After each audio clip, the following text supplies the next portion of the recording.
This astonishing world, with its infinite possibilities, calls to the world shapers, the impact makers, the pioneers and pathfinders, the visioneers.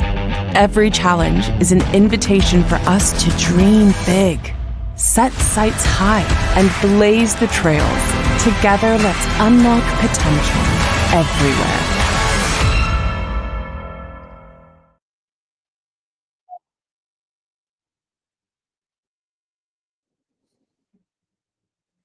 Excellent. Okay, thank you very much. I have to say this year, the standard of the videos has got significantly higher and better.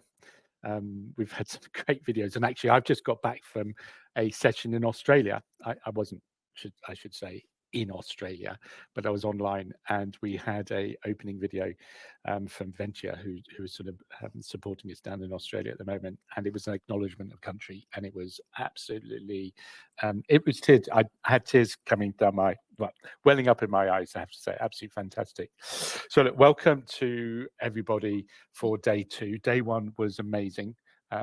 We had some fantastic conversations around child poverty, around how we support 1 million young people into work who are presently not in employment, education and training. We had some fantastic discussion around how to embed social value into sort of what we're all doing and how we take things forward. So if you just bring up the slide then, Tom. I'll just sort of, I just want to start off by thanking our sponsors for the event. It's over 3 days, as everybody knows. Yesterday online, today online, and tomorrow in person in Birmingham, which is where I am now. I want to particularly thank our platinum sponsors, which is WSP, Amazon, and Deloitte and E.ON, who have been contributing fantastically, and also our steering committee, who've helped put this together. Our other sponsors, Accenture, Neighbourly, Sodexo, Delta Spellshive, and Vodafone, who've all been contributing to the conversation, helping us get forward. Absolutely amazing. We've got over 2,000 people registered for the event over the 2 days, and that doesn't include the award session, which is tomorrow evening. And we have another 436 people coming to dinner, I think, for our 12 awards. So absolutely amazing. So really exciting. I'm really looking forward to that. We've still got a lot ahead of us. So if you go to the next slide, just a little bit about today. What we've got on, some amazing things. Make sure you book in or join in the sessions you want. We've got covering mission critical issues initially around the challenges, the voluntary sector, mission critical issues around the social value model, embedding social value into health sector, and also quantifying social value well-being. On the social value model, we have Sam Rowbury, who's the Director of Commercial at Cabinet Office Stalking, so that's great. So anyone who wants to learn more, or even say you don't like the social value model, if anyone's brave enough to do that, please join that session. That would be great. Or how to improve it, and I'm sure that is more to the case. And then we've got a second conversation around VCSEs, and then into 4 nations, and then also some really interesting conversation around Procurement Act, have a discussion around that, and then excellent session on place-based social value. So lots and lots happening. Now, can I also encourage you to join the networking? So you'll see that when you get it back into your homepage, right at the top, there's 2 tabs. There's the main conference, or there's the agenda, and then there's networking. In the networking, you can go and have conversations with people after the event, and you can chat, and there's all sorts of things we've set up in there, and there's tables you can join and get involved. So please have I joined there yesterday and had some great conversation with people, so please feel free to do that. So without further ado, I'd now like to introduce you to Leyoh Goodall, who is our chair for the next panel. Leyoh is our VP of sales here in the UK, but she is so much more than someone who just sells stuff. She is passionate about social value. She's passionate about how our business makes a change in the world. And I'm delighted she's also passionate about how business should be embracing social value as one of the leaders for making this change. So without further ado, I'll introduce you to Leyoh, who will then introduce the panel and this wonderful discussion. Leyoh, over to you. Thank you so much, Guy. Good morning. Good morning to over 400 of you online. So it's great to have you with us this morning. I will introduce you to our accomplished, illustrious panel, and this is our favourite subject matter as a group. Therefore, I encourage you, audience, to send your questions in. We'll be walking through why social value should matter to business, why it does matter to business, why it matters especially now to business. But please ask away. Let's challenge the panel to show us their expertise and to help us all to understand how we can go further. So I will hand over to Vijay, who will introduce himself, he'll introduce his organisation, and then Vijay, I'll ask you to pass that on. Yeah, thank you, Leah. And good morning, everybody. It's an absolute pleasure to be here on this call. And Leah, thank you for the very kind introduction. I'll try and live up to that standard that you set out at the start of the meeting. So I hope you're all well and excited about the day ahead. I'm certainly excited about this panel. So I'm Vijay Tank. I'm the Chief Commercial Officer here in the infrastructure business in E.ON. So E.ON, hopefully you know as well, but we're the energy company across Europe. We operate in 16 countries, and in the UK, we're proud to serve 8 million residential customers, 100,000 businesses, and I look after the CEO of the infrastructure business. So we work together to drive impact, positive impact to residents, businesses, and communities. And our mission critical agenda is to drive affordable energy systems for all and sustainable energy systems for UK PLC. So delighted to be here, really excited to engage with you. And I'm also fairly new in this role. So I came back from the Nordics where I was the CEO and started this role in January. So, you know, I'm also getting up to speed. So happy to share some of the highlights and also some of the challenges when we talk later. So lovely to be here. And I think I'll hand over then to Alice, if I could do so. Alice, if you wouldn't mind going next. Thanks, Vijay. Thanks, everyone. Very happy to be here. Very excited to see how many people are in this session first thing in the morning. That bodes well for the rest of the day. So I'm Alice Jardine. I'm Social Purpose Lead at Admiral Group. We're an international insurance business, proudly headquartered in Cardiff in Wales, but we have operations across the UK, France, Italy, Spain, India, and Canada. We primarily provide motor insurance for about 5.5 million motorists in the UK, but we also insure about 2 million homes in the UK, and hundreds of thousands of pets and holidays and lorries. And we also have about 2 million customers outside of the UK as well. So I lead our social purpose work across the business. So that's looking at delivering impact for our colleagues, our customers, and the communities that we work in. I'm going to hand over to Margot. All right, thank you.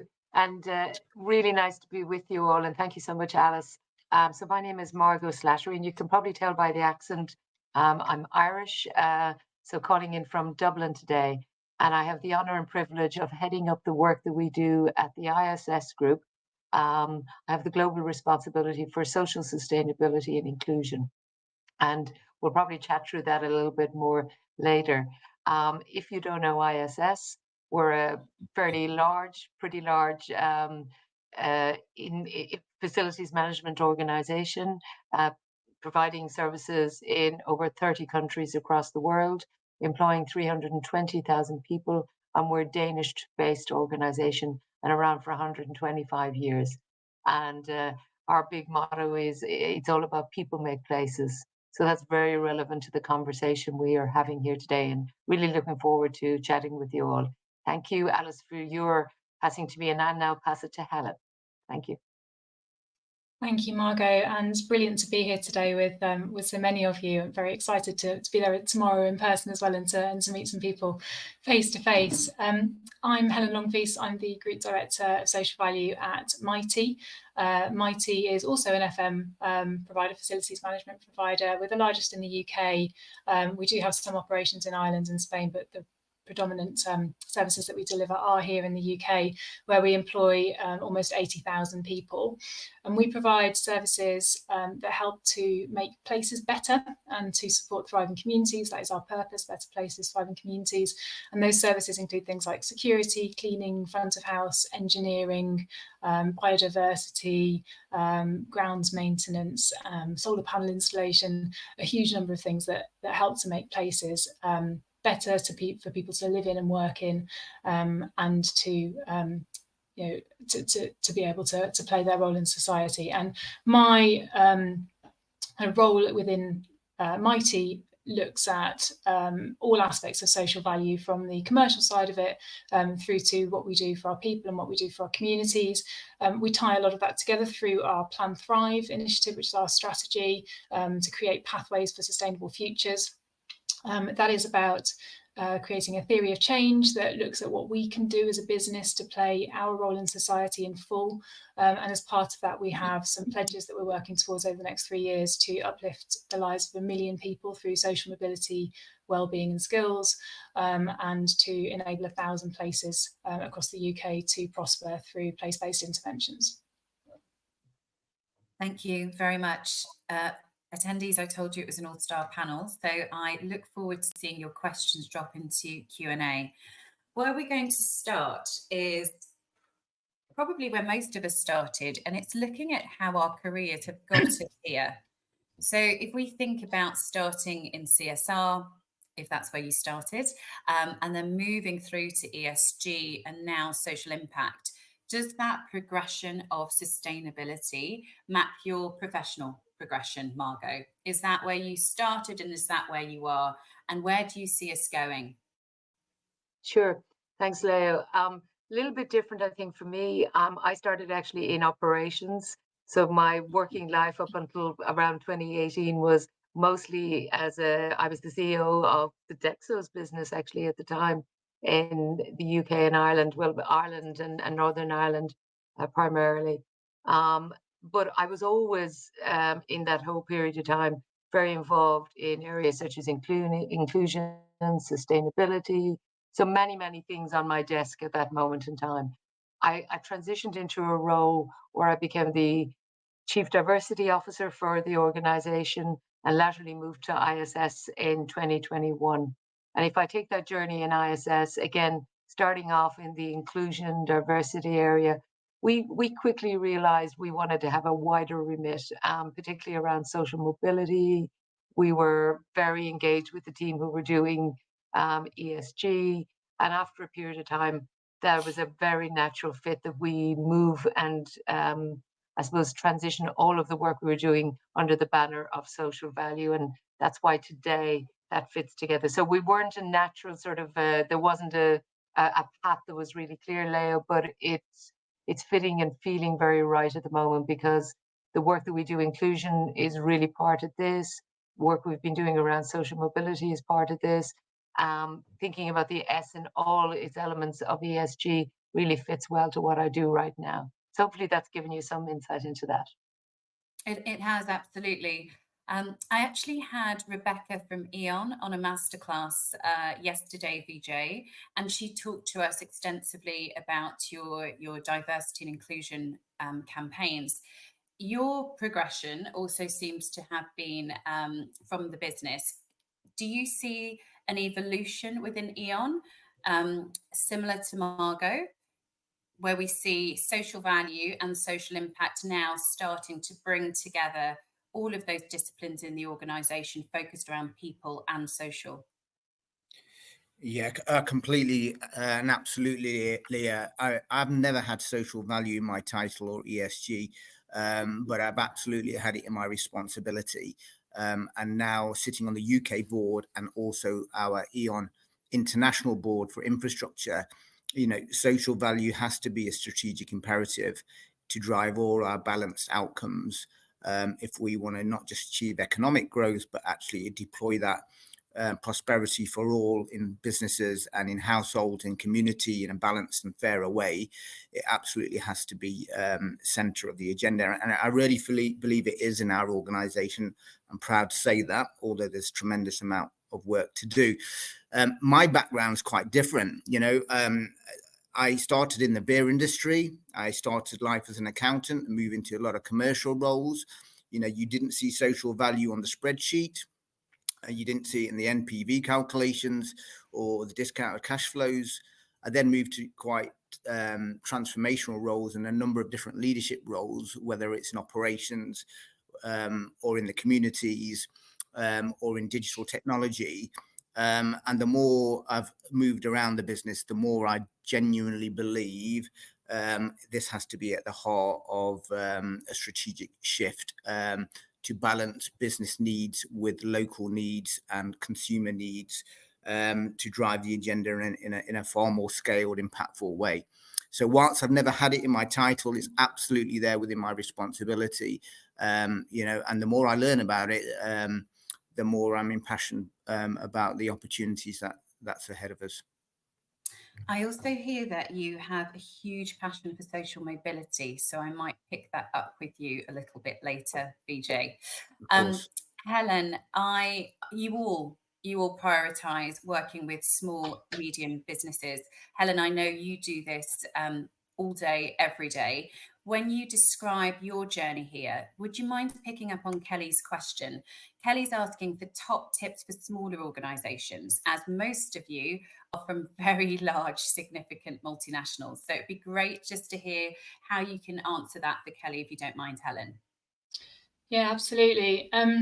So my career started in Deloitte, one of the key sponsors for today, and I was there for 16 years, and I had a bit of a squiggly career in Deloitte. So I started off as a strategy consultant for public sector and third sector, so worked with a lot of social enterprises and a lot of charities as part of that role. And then I moved around internally and did some big sales programs and did some account planning for the key accounts at Deloitte, which is where I started to think about the commercial levers that we have as big businesses to be able to embed impact into the kind of services that are provided.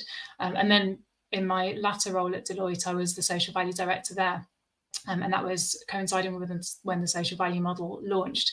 And then, of course, I've come over to Mitie in the last year to lead Mitie's efforts in that space. And I guess across the course of my career, impact and how to create a commercially sustainable model behind impact has been a really core theme, whether that's from a government point of view, a big business point of view, or a third sector point of view. And certainly through the work that I've done as a board member within the voluntary sector, but also the advisory work that I've done for social enterprises and charities, and how I've thought about how to incorporate that sort of broader supply chain within the third sector into social value delivery. I'd say that some of the key tips from my career are around don't lose the value that you bring from a grassroots point of view in there, because actually from a VCSE's point of view, that is your USP. Like you create that lever to turn policy into actual action on the ground that makes a real difference to people's lives, and that's something that big corporates can lever into their models through the scale that they have and the business model that they have, but actually they don't have that kind of touch to the grassroots. So I'd say from a VCSE point of view, never lose sight of that USP that you have, but then kind of alongside that USP and that differentiation point that you've got, making sure that you're talking the language of commerce and of social value and of procurement, and really thinking about what value do you bring through the lens of the organisations that you want to be working with, whether that's a supplier to government or as a subcontractor into a bigger corporate. And I think just sort of reflecting on the broader question that you talked about in terms of the evolution of sort of CSR to ESG to social value, I think CSR, I started off doing CSR at the beginning of my career, and it was all fundraising and volunteering. It was very much a kind of bolt-on. It was almost like checkbook CSR. And I feel like ESG has really shifted the lens on that and reframed the whole topic around impact as managing risk and governance for investors but also for other stakeholders. And that's brought rigor in measurement, and that's a really positive thing. And now I think social value is taking that to another level, because it's now about embedding impact into the commercials and into the products and into the services that every business and organisation can bring. And through doing that, through doing that embedding, that creates shared value, because business success now is through societal impact, not in spite of it. And I think that social value has been a core lever for me in my career in sort of really seeing how we're evolving. I think social value is really, it's kind of the business strategy now for a world that expects purpose and performance rather than purpose or performance. So I feel like it's that knitting point that brings it together and creates that ability to work across sectors to drive that shared value. I think everybody agrees with you. I can see lots of thumbs up and nods from the panel. We're going to come back to strategy. But before we do, Alice, I'd like you to plot your journey. And I'd also like you to do your best. Helen picked up on this question, actually, that we had from Scott, just around how charities can demonstrate social value to businesses and how partnerships can be mutually beneficial. So Helen did pick up on this, but if you could, just as you're introducing yourself and your journey, if you could just close that off for Scott, that would be fantastic, please, Alice. Great, thanks, Leyoh. So, I mean, I always joke that my career history has just been a series of roles trying to make people happy. I was a wedding planner and I was head of customer care for luxury apartments, but I always kind of had CSR and philanthropy as a side of desk role, which I think really mirrors, how the space has evolved.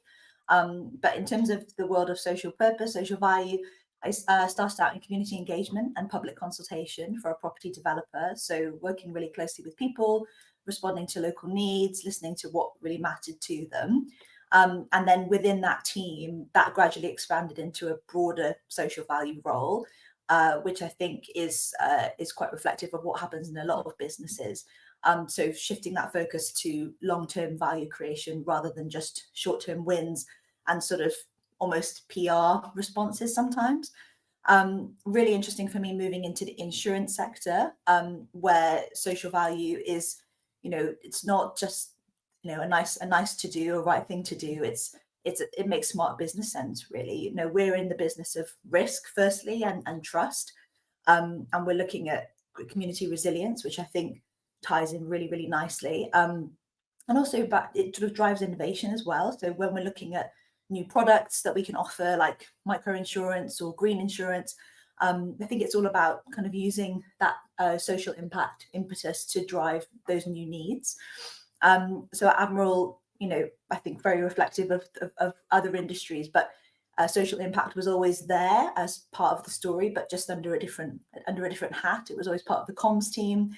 Now it's moved into the sustainability team, and it's woven in with risk and governance, which I think is really, really interesting. And also just woven into the sort of our environmental aspects of sustainability, because we really recognise the crossover between environmental impact and social impact.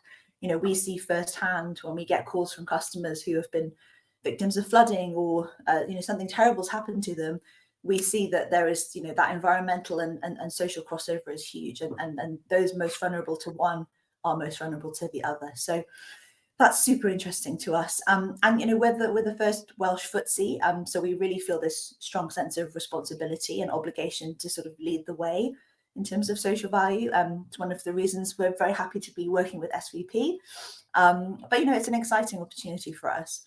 And in terms of the question of how, Leyoh, sorry, can you just remind me of the wording? Of course. So Scott's asking, and I wanted just to follow up on this because I know you do this incredibly well, as the rest of the panel do. What are the most effective ways for charities to demonstrate their social value to businesses so that the partnerships that you, business, and VCSCs have are mutually beneficial and sustainable? Yeah. No, it's a great question. I think that's definitely the approach that we're trying to look at. It's not just about writing checks anymore. It is about sort of co-creating programs that respond to real need. And I think it's a little bit about matchmaking. I always think it's looking at what resource and expertise do we have, and what resource and expertise do a charity or a VCSE have that we can bring together. So to give you an example, we're working with the National Trust. So we're providing sort of funding to them, but we're also collaborating on flood prevention, and looking at flood mapping, looking at areas that are most affected, and trying to do a bit of knowledge sharing. So I think it's the world has evolved. It's not transactional anymore in terms of, let me send you a check, I'll feel better about myself and move on with my life. I think companies are really interested in that collaborative piece, and how can we share knowledge, how can we share skills, and also bring colleagues into it. I think we'll talk about it a little bit later, but for us, volunteering is a huge part of the culture at Admiral. And colleagues are really keen to not only hear about us writing a check, but really get into the weeds of the community and do something themselves. So having that opportunity is great as well. Thank you very much, Alice. All right, panel, we're going to move to strategy, and we're going to try to talk about how we balance your large business's corporate direction and the need to respond, sometimes quite tactically, to individual bids and tenders for individual customers with different priorities, sometimes competing, maybe sometimes conflicting with what your corporate direction is. So I'll come to you first, Margot, if you don't mind. Sure. I'd just like to talk about that. How do you wrestle an organisation the size of ISS into one place and facing one direction around a strategy for social impact? It's a great question, particularly for us, Leyoh, because we're I mentioned in the beginning, we're made up of 30 countries, and sometimes even delivering in more countries than that, but 30 countries where we're actually based. And so 30 countries with 30 leaders and leadership teams with very different perspectives about what they want to do.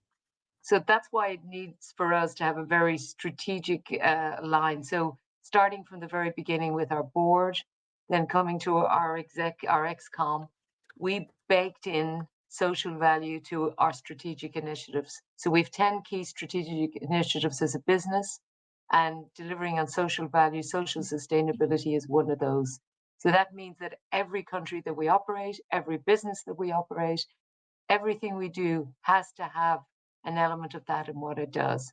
So it's keeping it mission critical, having it actually, one of the, for instance, areas that's in the objectives of our leaders, and that it's measured and assessed, and it's constantly something that we talk about. So it's not just something on the side of the desk, it's part of what they do every day. So that's what really helps for us. And maybe, Leyoh, the other thing I've just reflect on in our business, and probably similar for the other FM businesses, but we have very large numbers. So we're an employer of 320,000 people. So if you just do the math, even from a point of view of most families having 3-4 people in their family or their group, that their home, we have a touch point with a lot of people in any country. So I was on a call this morning with our teams from Indonesia, and there's 40,000 people who work for us in Indonesia. So multiply that by at least 3-4, and you get we have a big impact, a big footprint. So it's really, really important that in our business, Indonesia is no different to what we do in the UK, for instance. So you've got to have a strategy, you've got to have a line of approach and a process that makes it happen. Hopefully that gives you some insight. Happy to go into more detail, but I want to allow enough time for everybody else. No, thank you, Margot. I'm going to come back to Indonesia and social value globally a little bit later. Helen, do you mind helping us to understand that tension between Plan Thrive, for example, and individual requests for social value from perhaps your central government clients, or perhaps your central government departments, or the MOD, or local authorities, or some of your private sector customers? How do you manage to control that direction of travel when you have multiple different questions and requests coming through? I think that's a great question, and one that I think requires management on a day-to-day basis, and there are always competing priorities, as we all know, in any role. But I think for me, one of the core functions of strategy is to reduce that competition of priorities. And actually, the way I thought about Plan Thrive when we created it, so we kind of created it with stakeholder input from all across the whole business, and from customers, and from some of our clients, and from communities as well. So we really kind of tried to create a strategy that took the voices in of all of the people that we serve in whatever capacity that is.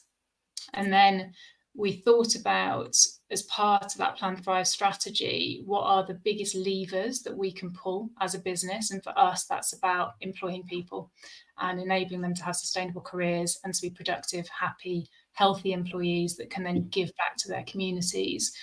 And so creating that strategy with all of those voices in there and thinking about the kind of theory of change, it's all underpinned by a theory of change around what we can do, has really given us a North Star.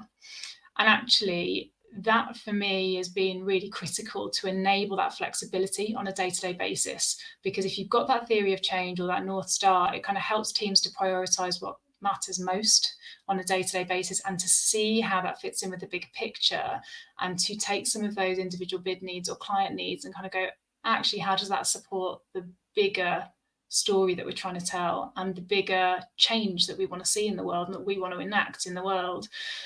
So I think there's a real point about having that centered view of what you're trying to achieve, so that you can use that as a lens to then tie some of those activities together.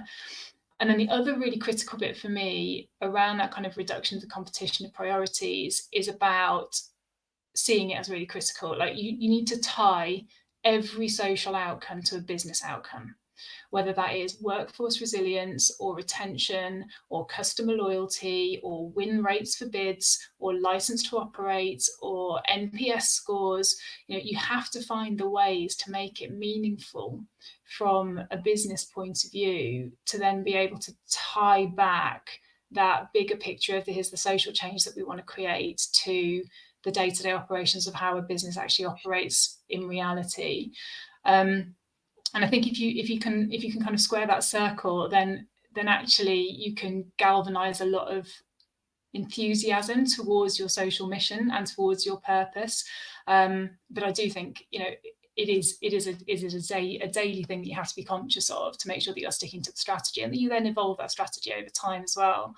But there's a point that I kind of wanted to pick up on earlier that you're talking about in terms of collaboration, which speaks to that point about bringing in the different voices as well. Because for me, in social value in particular, like collaboration is kind of the multiplier of the strategy, because it is how you bring in colleagues and communities and clients into what you're trying to achieve through your broader strategy. And one of the ways that we've done that in Mitie, which I think is really interesting, is through our Safer Communities initiative. And the reason that we've got that in part is because we are the biggest security provider in the UK. So we have a lot of data from CCTV footage and body cameras and from day-to-day interactions from what our security guards see across the country. And what we've done is we've used the scale that we've got to bring in others who operate in that space, particularly retailers and government and the police, to share data and to share insights around how to make our communities safer. And we've tied that into policy work around the Worker Protection Act and Martin's Law as well, to make sure that sort of data sharing and intelligence is being done with the broader purpose of making communities safer and making people feel more comfortable in their day-to-day. But we're also bringing in aspects of like domestic violence into that. So we're a member of IEDA, so the Employers Initiative on Domestic Abuse. We're also working with White Ribbon, which looks at domestic violence through a sort of male lens. So we're trying to kind of pull in the different levers there. But again, it's around a very specific element of our Plan 5 strategy, which is around this sort of safer communities piece. But by having that North Star and being able to kind of pull in different actors into that, you can kind of bring in the core operations of what we do as a security business, with a lot of the volunteering and the fundraising and the client relationships and everything else, all into kind of something that that makes a bigger difference. So for me, like seeing those practical applications of the strategy and how you can make them happen with others, as long as you've got that North Star and you've got that sense of what you're trying to achieve together, that is really important. I agree. And I really like what you said about KPIs. And I'm going to, just before we come to Holly's question, I'm actually going to come to our accountants. So Vijay, I'd like to talk to you a little bit about KPIs and data and how you use KPIs to help in that decision-making process that Helen and Margot described. So when we are prioritizing, you've got your strategy, you've got competing priorities, you've got the North Star of the strategy to help you to align on what you will do. But how do you use KPIs outside of making them potentially targets for exec and colleagues? How do you use those in that decision-making process? Yeah, I think it's an excellent question. And I think I definitely echo some of the points that have already been made, where social value has to be central to your business purpose and to your strategic imperatives. And it can't compete against your other outcomes. It has to be part of those outcomes. And then you reduce the tension points, that some of which you just described. Of course, we have KPIs, some of which we know very well, our industry standards, and we have our internal metrics. So I think we have, some KPIs at the board around a balance of outcomes. And we also have, I think probably more importantly than the KPIs, which are necessary from a board perspective, I think the maturity around social value starts to take most effect when your organizational movement isn't down with those that have social value in the job title, as we've discussed, but actually you're seeing everything in the organization permeate towards driving social value outcomes. And the KPI framework enables that more empowered, liberating way of the organization working towards those social value outcomes. So what I'm particularly proud of in E.ON is our CEO was actually the chief people officer, which is quite unusual, and a huge advocate of this topic. And so our board sponsorship, rather than having many KPIs, have a few KPIs, but actually it's the rhetoric, it's the leadership narrative, it's the aligning of the narrative to our purpose around making bills cheaper, creating sustainable energy systems that are affordable for all. It's that narrative that actually creates performance, and it actually enables people to make changes that actually symbolize what we're trying to achieve. And I think those symbols of change is what drives additional and incremental change, whether it's through collaboration or through organizational culture. So as an example, our inclusion networks that Becky talked about yesterday, Rebecca, you mentioned, we've moved away from just having pure graduate programs, where now we have colleague-sponsored inclusion programs supporting those that have disabilities, for example, that previously don't have the same opportunities, or those that have neurodiversity that don't have the same opportunities in business, or those that women in leadership. So last week I was at a Women in Leadership where there's over 1,500 E.ON colleagues that have been driven by junior middle managers to drive equal opportunities. So it's these networks that I'm especially proud of, because those won't have enable themselves through just a few KPIs and steering from the top. It's how we stand together as a board and how we define our purpose about inclusion for all, and how that enables the change effect to take place across colleagues. And one special example I'm particularly proud of is a junior member of our team developed a proposition to help those in fuel poor. And rather than take handouts from government and get checks from government every year through the welfare state, this junior manager who's nothing to do with proposition designed a proposition to give those that are struggling with energy bills and those in fuel poor a battery and a time of use tariff, which means that they can reduce their bills by 35%. Therefore, taking government money and utilizing that far more effectively and commercially, helping those customers in need to reduce their bills by 35%, and also reducing the debt burden on E.ON, who might not have been able to collect that cash. Now, that came from somebody who was purpose-driven, had nothing to do with propositions, but had the North Star in mind to drive the change. And so that's why I think KPIs have a role here, but actually some of the points made by the panel previously are far more important if we really want to drive social value outcomes and make them absolutely central to a meaningful outcome for business and society. So happy to talk about KPIs, but actually I think it's a job for leaders to drive the sponsorship, the narrative, and create the inspiration that really drives the change that we need. I think we all agree, and thank you for that wonderfully inspiring piece of insight there to get us energized for the rest of the session. Now, I know that this is not always true, but some might believe that Mitie and ISS and E.ON have very large delivery teams.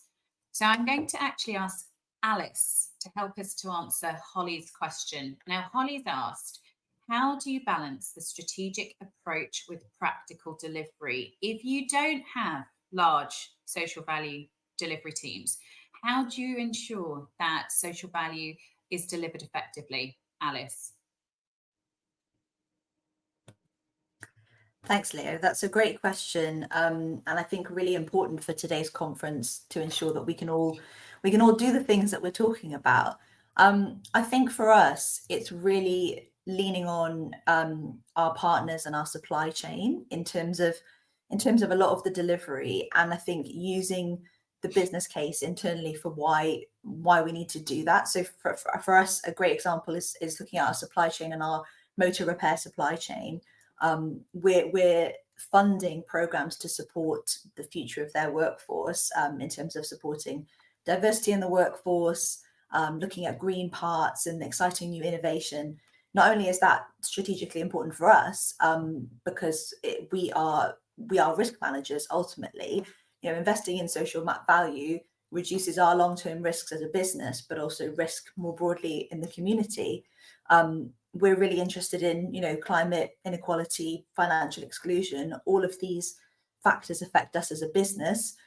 And so we really look to our supply chain to help us deliver that. And another area I think that's really important for us is with our strategic partnerships with charities. So touched on it a little bit earlier, but looking at climate resilience, for example, we fund a lot of programs that support flood-prone communities.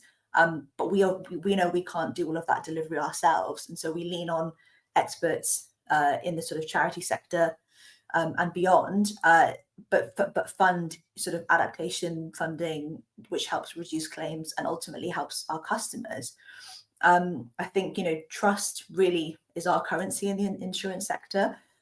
So it's not just about building credibility, but it's also looking at, well, ultimately our aims are the same as the community, which is to reduce claims and reduce negative impact. And also just looking at kind of our footprint in the local community. So looking at our role as a local employer and those kind of connections that we have through our colleagues, I think is really vital as well. Thank you, Alice. And I'm going to stay on colleagues, actually. We've got a question here from Brad Levy. So Brad asks us, a perfect question for you all, because I know how passionate you are about your people.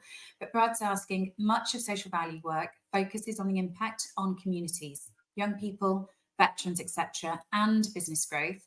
How do the panelists internally discuss the impact of social value work on their own people? Margot, do you mind starting us off with a response on that? No, not at all, Leah. And I was happy to jump in. From our perspective, and it's a great question, we really always try and relate it back to the fact that the communities are also made up of our people. So it's not divorced or alien from the people who actually live and work in our own areas. So we try to think about, you know, how does that affect somebody's family? Is that something that, you know, might be experienced, etc. And always try to sort of build a story around that, tell stories of our people and how somebody has benefited around that. So an example of where it's very real for us is that one of the things we're doing globally as a global initiative, and it gets counted into our social value when we look at countries, is we're giving away qualifications. So we did 100,000 up until 2025, into 2025. And I'm proud to say we're there now with that. And we're next looking at the next tranche is 250,000 to 2030.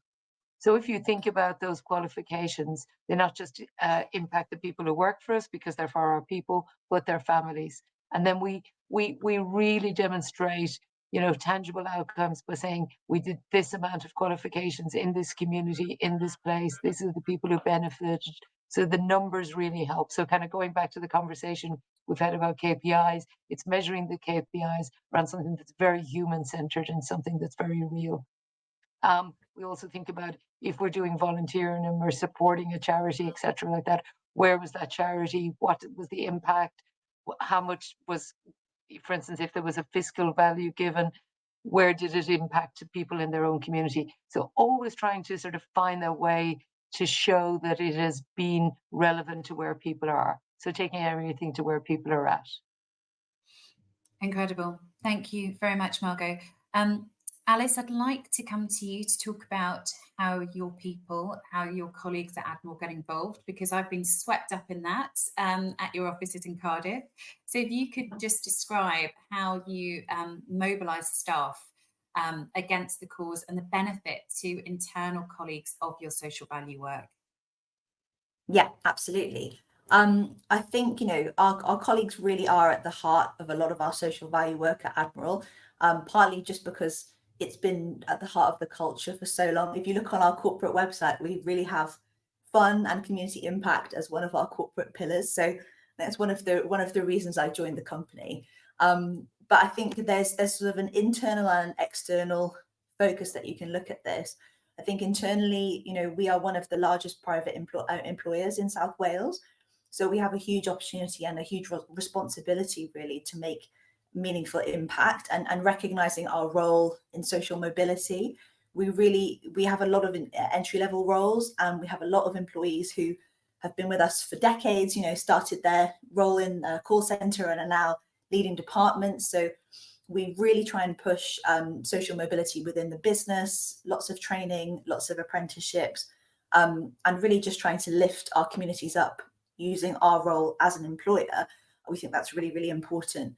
And we also have a lot of internal working groups where we focus on key sort of areas and target groups that our employees are passionate about. So we have a social mobility working group, we have an LGBT working group, we have a neurodivergent working group, and all of those meet regularly to talk about the areas that they're passionate about and how they can really sort of make an impact within the business, which is really fantastic and really exciting. And there's a lot of that information is then shared throughout the business to help us, whether that's talking to customers or developing our programs themselves. So we have a lot of colleague-led initiatives.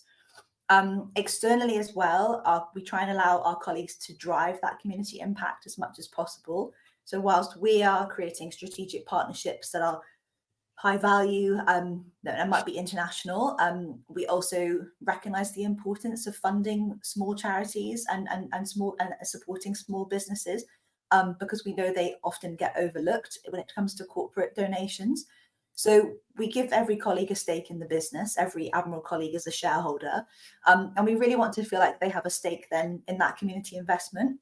So we have a community fund that every colleague can apply for every year. It's up to £1,000 to support a cause that's close to their heart. So it's funded everything from allotments for schools to sports kits for underfunded girls' football teams, knitting machines for retired groups. So they're small projects, but they're really powerful. And the feedback that we get is absolutely fantastic. They really mean a lot to the people that are behind them. And these are groups that don't have access to sort of traditional charity funding. So that's really, really important to us. And we don't stop there. You know, we have match funding as well, which I know a lot of organizations do. But whether our colleagues are running a marathon or doing a bake sale or whatever it is, it's just our way of saying we see the effort that you're making and we're with you. I think that's really important. It's not always about sort of scale of donation. It's about the sort of the hearts and minds piece behind it. And, you know, it sparks a bit of healthy competition, which I think is not to be overlooked in social impact. I think we should, you know, pump up the competition as well. And in terms of the feedback that we get from our colleagues, it's fantastic. We have been a great place to work for 25 years in a row now, which is fantastic, brilliant. We are legendary now. And 92% of our colleagues say they're proud of our community and charity work, which to me, that's music to my ears. That shows that not only we're doing the right thing for our colleagues, but they know about it as well. I think that's crucial, is trying to disseminate that information throughout the business to say, this is what we're looking at. So we invite our charity partners in to host sessions, webinars, activity days with our colleagues so they can hear firsthand from the communities that we're supporting. Thank you, Alice. I really appreciate that. And thank you to all of our panel for answering questions from the audience. We're going to pause on that just for a moment, and we're going to reflect together. And I'm going to challenge the panel a little bit, just to think about where we are today, where we are now, weathering a storm. We've had some success. You are significant businesses with significant impact and influence, with quite very successful strategies that are being deployed. But when we think about where we are now and the political and social crisis that we are facing, how do you change course when the strategy is starting to slow or flounder? How do you navigate the waters in which we are in at the moment? What are your war stories? Where have things not gone well? Or where are you resetting, considering what happens to colleagues or what's happening in business? It'd be really good to hear. I'll start with you, Vijay, on those times, maybe this year or in previous years, when it's not been so easy, actually. It's not gone according to plan. We've not hit those goals. We've not hit the KPIs. We weren't able to deliver what we wanted to. How did you know you'd got it wrong, and how did you regroup to course correct? Yeah, I think that's a really important question, Leah, because I think we can sometimes perhaps over celebrate, but actually the realities of this are examples where we've got so much further to go. I would say, I'm probably more frustrated about the scale and impact we could be making than compared to what we are making. And I'd welcome the participants' view on this. Coming back to the UK from January, some of the things I struggle with, Leah, is sometimes feels a quite crowded space, sometimes feels quite ambiguous with the language we have. Sometimes that feels a little nebulous in terms of what we mean. And I think one of my main frustrations is that the collaboration point that we talk about, we could be doing so much more to drive much more meaningful, scalable impact than perhaps what we are alone. So it feels like in many cases we're all doing wonderful stuff, but we're doing it in our own swim lane. And if we did step up and step out and looked more broadly, I think we could be so much more significant if the collaboration across organizations, even those in the same industry that may be competitors in the market, but don't need to be competitors in this space in many regards, could step up and just look across our each boundaries and drive more scalable impact. I mean, we have a strategic energy partnership with Coventry City Council, so we're very active in that region as a symbol, but so are so many other organizations, and we're all going to the same customer or the same business or the same CV postcode, and actually we could be more efficient, so with an accountancy hat as well, we could be far more efficient in the deployment of our resources and have more scalable impact if we maybe sorted some of the structural points more effectively than we have. So I think my frustration is probably not navigating the current pain points, but I recognize other organizations have that with budget challenges, geopolitical challenges, consumer challenges, etc. My challenge is, could we be doing so much more if we just rethought and reimagined how we deploy our efforts into those that need it most? And that's my focus, really. A very fair challenge, and I feel compelled, Margot and Helen, to bring the two of you into this discussion, specifically being absolute behemoths in your space. How do you respond to that challenge where we have got organisations such as yourselves who are peers and maybe at sometimes competitors? Is there an opportunity to collaborate as radically as Vijay is suggesting? I'm happy to start. From my perspective, I guess I'm very enthusiastic at the idea about us as competitors collaborating. You know, when I go look back in my business life and the operations, quite often, you know, outside of the bidding situation, I had quite close relationships with my competitors, and would quite often ring each other. So obviously keeping everything above board or whatever, but there is so much that we have in common. And we drive the industry down by not being a lot more joined up about how we do things. So I think about things from my perspective, about things like living wage, the kind of terms and conditions we have for our employees, how we do transitioning contracts, all of those things. I think we could be a lot more joined up about how we do that, and therefore enabling a better life and a better quality outcomes for our employees. So Helen, if you think of ourselves in you know, ISS and Mitie in the UK alone, we employ a chunky amount of people together, and with many of the other organizations, we could enable a better quality of living for people on the ground, I think, by making sure that we're not going down to the bottom all the time, because that's what happens in our industry. So Leyoh, I think there's an absolute opportunity for that. And this is where it kind of, you know, this is where you have to step up and be more mature and walk away from just always facing down to the bottom. Yeah, I absolutely agree with that, Margot. And I think the real living wage piece is a really interesting one, because that's about setting industry standards and working together to put pressure where perhaps some of our clients might not ask for real living wage, to actually go, no, we want to be paying the real living wage. You know, we are a real living wage employer at Mitie, but we do have those instances where you know, we might inherit a contract where not all of the staff are on real living wage, and that's a piece where, you know, we can collectively work together to make sure that that standard is one that is accepted as the baseline across an industry. Another area for me that's, you know, a real strategic focus for Mitie at the moment is ex-offender hiring, and I'm going to give a massive shout out to Sodexo in this space, who is one of our competitors, but they do absolutely brilliant stuff through their Starting Fresh programme.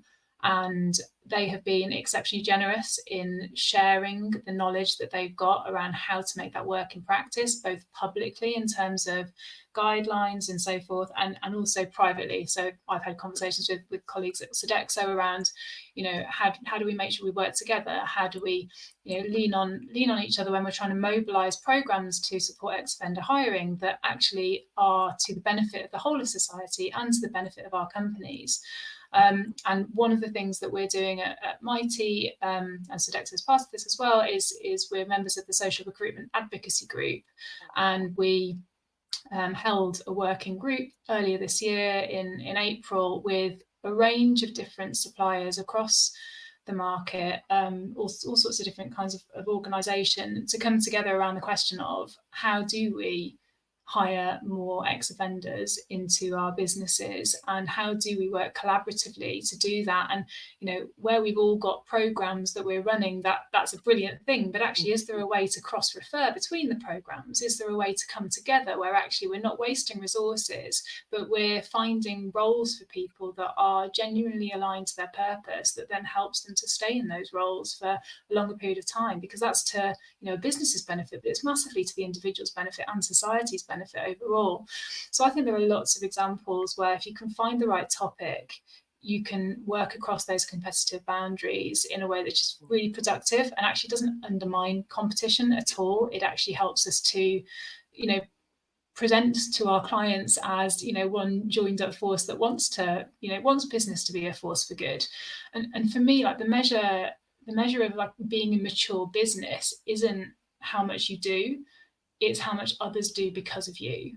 And I think if we can shape a mindset together where we're co-creating and building that kind of commitment to outcomes through designing things together and collaboration, where we each bring our resource and our strengths to the table, and a term that one of my team uses, co-opetition, which is cooperative competition, which is just like imagining like what you could do if you share insights and you genuinely work across some of those competitive boundaries. Like what could we achieve for the greater good? So I'm very much open for those kinds of discussions.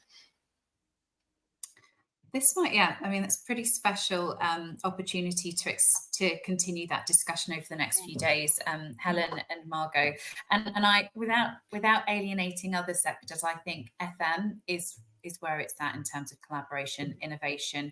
I think we are pushing the boundaries, and I have the absolute privilege of interfacing with a number of you and see the consistencies, but also the massive ambition to go further. So I look forward to continuing that discussion. We don't have too much time, so I'd like to address a couple of things that we've been asked to discuss. One is about local strategy and local impact, and I'd like to consider that in the context of international and global ambitions. So it is expected and probably fair to say that the UK is the most mature territory in terms of innovating, creating, designing and delivering social value, although Guy might challenge me on that after his Australian session this morning. How are we then considering, and this might be local as in between different countries within the UK, or it might be different countries globally, Margot or Vijay. How are you balancing that local approach, local impact, local priorities and local needs, with also then considering yourselves as global organisations and ensuring that you are being fair, balanced and delivering what your colleagues and customers actually need where they are? So Margot, I'll come to you on that first. And then Alice, I'd like you to talk to us a little bit about the Welsh perspective, if you don't mind. Yeah, so I guess a couple of thoughts with this one, and it's a challenging conversation because as someone who's run a business in a country, I understand that what you do in the country is incredibly important. And then obviously I now have a view of it from a global perspective.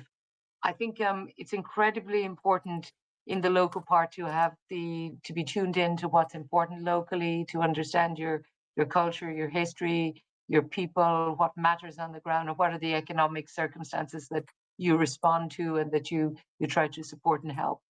However, the big challenge I think for that, Leyoh, is, and we see it in our business, is that when we were looking at this globally, and this is one of the reasons we started working with yourself around this globally, was that we were seeing different pockets of excellence. Also, things are very dictated by, maybe a local CEO, somebody who's got very specific things that they're supporting. One of the beauties of doing this globally was that it helped us to have a strategic oversight to it. So we're picking out some key things. Yes, we want to support it. So we want to support education. We want to support standards of living for people. We wanted to support getting people back up on the ladder after if they've perhaps not been able to get a job, returners to work, ex-offenders, various things. So there's a certain amount of initiatives that we're really supporting. And what we're able to do now is replicate many of those things across many countries and share the best practice and the best experience, and still make sure that it has a local tone, a local feel, something that the local countries feel it's important. But for us strategically, and going back to where I started when I talked about it as a business and measuring it, we're able to then have something that we can respond to. We have measures that are something that we can look at as a business across 30 countries rather than pockets here and there. So I think it's really important to make sure that then we go back to those local countries and say, well, how is that going? Are you experiencing a good outcome from that? Is there something that's not working for you? So it's the listening and then making sure that we're helping and guiding them as they go forward. So it's a little bit of back and forth listening, but also having, I think, the strategy at top of mind when we do that. That's our perspective. And where do you see the biggest consistencies in what is considered social value in each of those territories, Margot, or the biggest conflicts? Are there certain things that we prioritise here that are not prioritised in other territories that surprised you or interest you specifically? Yeah, I would say that what we see, the consistency is around employment and the employment opportunities. The other part that's consistent is employment of people. I mean, I literally see that employment of people with disabilities tends to be an area that is consistent in wherever you are in the world. But then it's supporting charities that have very little orientation. The challenge comes when people are working with charities or NGOs where there's very little that actually aligns with the business because it's come from something that somebody's had a heartfelt affiliation with. And we have, over a period of time, to try to steer away from that a little bit. We have to make sure that it's aligned with our employees. So, for instance, at the moment, we're looking at a foundation that our Australian team are going to support. That will be something that's going to be pretty fantastic. And it's very orientated around Torres Strait Islanders and First Nations. That really makes sense there, but that may not actually translate, for instance, in the UK. So we've got to look at each one precisely to the culture and to what actually matters, and then help steer them to make sure that that's relevant and that they can measure it. And that's the ongoing conversation. No, absolutely. Thank you for that insight, Margot. Alice, over to you. So you've got a couple of perspectives here. One is that you are a Welsh company headquartered in Wales, the only Welsh FTSE. Do you measure social value in the context of Wales or in the UK, or considering some of your European territories? How do you handle that, Alice? Yeah, it's a great question. I think we try and put that Welsh perspective on a lot of our social impact work. Of course, issues that happen in Wales happen across many other countries. But I think the Wellbeing of Future Generations Act is a great blueprint for us. We're very lucky that Wales has that, and it's been a fantastic tool for us in terms of focusing, our areas of interest, and using that as our kind of blueprint. I went to a great talk the other day on 10 years of the Future Generations Act, and there was a quote from Jane Davidson. She's an ex-Welsh minister. She said, "If you want to be a leader, be a bridge." And I just love that idea of, we've got the bridge from Wales to England, and looking at our role as businesses to say, okay, you're not potentially doing the delivery, but how are you being a bridge? How are you connecting communities, organizations, resource investors all together? And I think we try and use Wales as a test case, because we are small-ish. It means that we can launch scalable initiatives. So we can launch programs in South Wales or North Wales, and those that are successful, we can roll out broader. Something it's really replicable across our international entities. And looking at that piece of pride as well, I think culture and local pride is not to be overlooked when you're looking at social impact. It really fuels colleague buy-in, which is really important to us, as we've said, and really brings issues home. We've got colleagues bringing their lived experience in, and that helps us direct where our funding is going to go, where our initiatives are going to go. And we try and do that with our international entities as well. So whilst we would set, as Helen said, sort of a North Star of the direction of travel where we want to be, we very much let our international entities be autonomous, and they are the best people to tell us what are the local needs, what are the areas that we should be focusing on, and what are they passionate about, whether that's need or culture or heritage. We let them drive, and we're just there to provide the resource and the expertise that we can from central office. Thank you, Alice. Thank you very much. I hope that's answered those questions on international. If you have any questions for the panel, you can ask them of them directly. So there is a chat function at attendees. There's a chat function. Find them. You'll see their profile, and you can pepper them with your questions directly. No problem.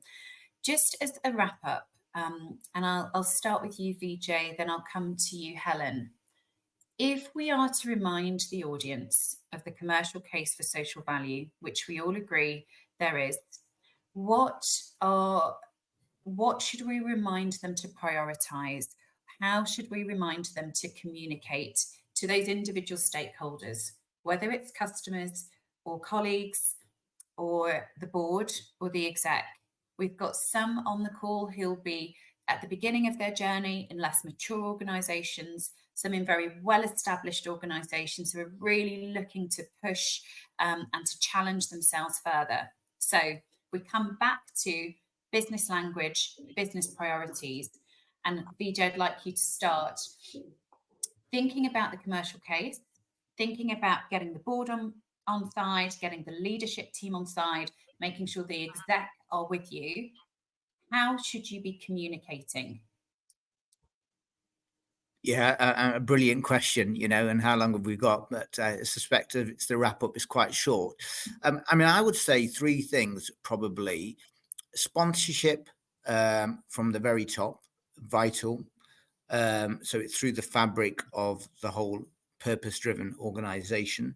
Structure, so you need some form of organization and championship and ambassadorship to drive change.